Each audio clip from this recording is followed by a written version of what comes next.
family values? Is that long-term, so don't look for somebody based on external factors, even though that's important. Do your long-term goals align with mine? Do your values align with mine? Because those are the things that are going to keep you through the rough spots. So you meet somebody initially and they're gorgeous and they're got a great butt and the sex is amazing. Wonderful. But when you guys start having hard times and they're ugly to you because they have an ugly heart and you're not having sex, now what? So you got to do much more than just, oh my gosh, this person has a great butt or a great pair or a great this or that. You got to have similar values, similar goals, and morals. It would be nice too. I'd say other things too that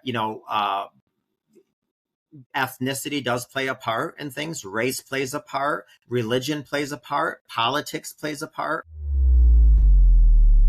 So yeah, relationships are difficult. I always say you should be honest with the people you're dating, but don't be exclusive unless you have that conversation. Because in my opinion, dating is like playing the lottery. Play until your number comes up. And sometimes you win $10 in a lottery, and that's good. AKA sometimes you're with somebody for 10 months and other times you play and you don't win. It's like, yeah, we went on 2 dates. It wasn't anything. And then you keep playing until all of a sudden you might hit the jackpot.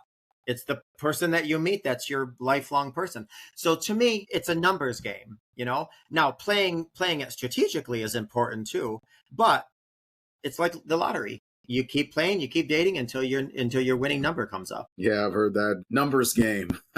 But so what about with what we were talking about with relationship trauma? But trauma really is anything that overwhelms our coping mechanisms. And what trauma does to our body is it changes the filters in our mind. So when you're talking to somebody who doesn't have either any trauma or much trauma, because I believe the majority of us have some type of trauma, and somebody that has, say, profound trauma, there are two people looking out the same exact window, but seeing and feeling two different things. Now, betrayal trauma is different from trauma itself for a few reasons. Number one, the definition of betrayal trauma is life-altering powerlessness at the hands of a primary caretaker or a primary attachment. So you can't go to the store and buy bread and the cashier gives you betrayal trauma, but you betrayal trauma from your parents, your children, your sibling, a boss, could be even your, if you have a strong faith, your creator. And sometimes you can even give it to you can feel like you gave it to yourself, because a lot of times people will tell you, Mr. J, I exercised and,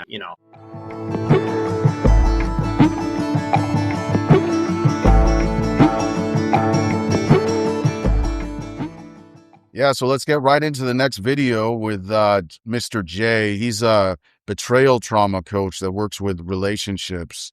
And that was incredible how Mr. J said so much stuff about like things that are often on people's minds, like people think about sex maybe like 500 times a day, I think. So I've heard that before. And we have about 64,000 thoughts per day. That's not a big portion of it. But if you're having betrayal trauma, that might have converted into more thoughts that are even, well, Mr. J would go into it, but maybe you guys can give us a little input about like betrayal trauma, relationships, and basically like maybe tie it into Benji's speech on emotions. Yeah. I guess the way I understood what he was saying was, I think relationships is where a lot of our wounding comes from. A lot of our trauma and limiting beliefs comes from relationships that might have gone awry or that were unhealthy. And, we're ingrained in every human is inherent attachment to another human being. I mean, it's like a biological thing. We're attached to our mother and our parents because those are our caregivers. We rely on them for safety and for food. But eventually, real maturity and growth is saying, okay, now I'm my own adult. I don't actually require anyone to do anything. But everyone's on their own stage of development. And this is just kind of where our minds accidentally take things personally or, accidentally have outsourced our power onto people when it was really not the best decision. And I think this is where betrayal trauma comes from, is someone who we were kind of outsourcing our power onto, outsourcing our source of safety or just our source of individuality. When they betray us, when they turn on us, we take it very personally. And that's sort of where the wound comes from, because we think, wow, them doing that is a reflection on who I am. And so, yeah, it's really important to just communicate, and yeah, make sure that your relationships are healthy and that you're consciously choosing who you're surrounding yourself with. Right. That's I remember a friend of mine had a shirt called that said guilty by association. And like having friends that are really supportive will help you become a supportive person, and it'll also help you avoid a lot of pitfalls in your maybe lifestyle and your work, because you'll have people that you can lean on when times get hard in anything that's stressing you out, and you can do that fun stuff like going camping or exercising, maybe an exercise buddy.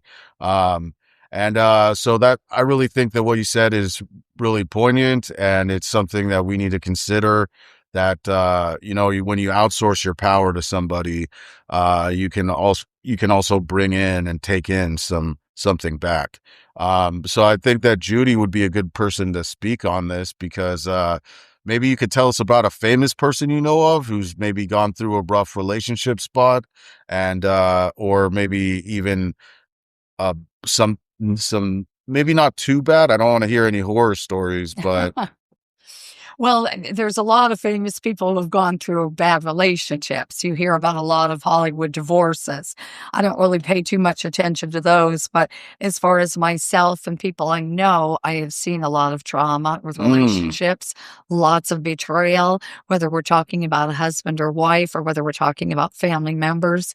It really hurts when it's somebody in a familial sense like that, whether it's someone you're married to or a brother, a sister, parents, and that kind of trauma can really be devastating, because a person has really grown to love these people and trusted them. And when they hurt you in some way, whether it's with gossip, words they say to you, or things they do, very corrupt things they do with family money or with situations within your family, it can really hurt. And I think that that's the hardest for people to get over with. There was once a psychologist who said a lot of the people who end up in mental institutions are there because of the way a family member treated them, a family member abused them, a family member hurt them or abandoned them in some way. And I think that really hurts the most, is getting over that kind of trauma. It's more so than just in a dating life or with friends. These are the people that are close to you. And also, the trauma of the way they've treated you, but then there's also the trauma of losing them. When someone you love dies and you lose your family, that's something really, really painful to experience. Yeah, I was just going to add to what Judy was saying, where I think a lot of times people's issues and their traumas really have their roots in their relationship. So, for example, if someone is struggling with addiction, for example, oftentimes we see that in sort of an isolated way. It's like, oh, this person is struggling with addiction. But what they might be struggling with is something a bit more severe. I think a lot of people cover up their betrayal wounds, or even like their grief or there's any relational wound, with a vice. And then, it also translates into our behavior. Like if someone is abusive to someone else, every time, from my experience, every time it's because they received abuse or betrayal from someone else. Yeah. So it just keeps passing on. And so, yeah, I think a lot of times the relationships that we're in or have been in are almost like the roots, the seeds, the foundation of why we are the way we are and why we're carrying the things we're carrying. So what I'm wondering is, what do you think about what do you guys think about lack of connection? Because like say they talk about abandonment. So like if you have an abandonment, how does that affect betrayal trauma? Can you be betrayed if you're abandoned? Yeah. Yes, definitely. I mean, I think abandonment can be very bad because a person feels very much alone. They feel like they don't really have anybody close to them who cares about them or what happens to them. They could feel this anxiety where they're saying, is my support group? Where are the people who love me and care about what happens to me or what I do? And to be abandoned, I think, is a really hard thing for a person. That's why it's important to have more of a social network and try to form that immediately, because I don't think as humans we're meant to be just alone on an island. I think Mhm. we're meant to have some love in our lives. We're meant to know that somebody cares for us and we care for them. Mhm. Nice. Yeah.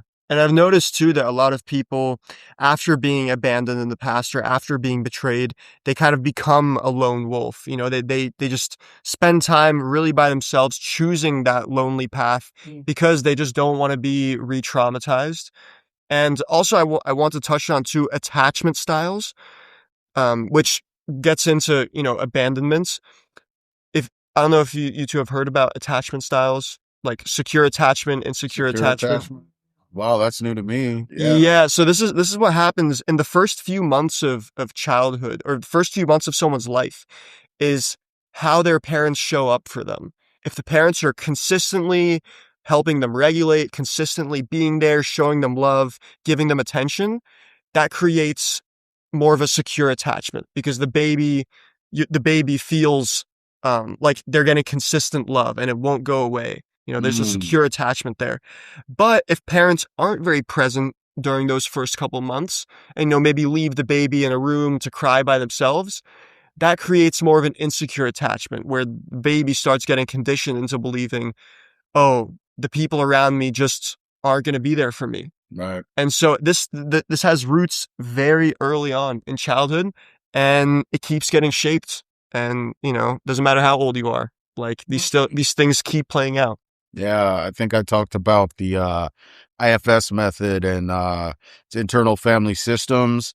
I've learned a lot about that recently through grief. We were talking about abandonment. So I think that when someone passes away, that can be a form of abandonment. Yes. People all around them, no matter who they are, friends, family members, all feel like they maybe have lost something as far as a relationship. But in IFS, you have parts or protectors, and there's an exile, there's a manager, and there's a firefighter. The firefighter and the protector help you manage, like the part you said, that part of yourself that was created early in life where maybe your parents did or didn't do something and you reacted a certain way. That was because of the exile. So the manager and the protector help protect you from those younger emotions so you can grow and keep being being the person you need to be and work and showing up for people.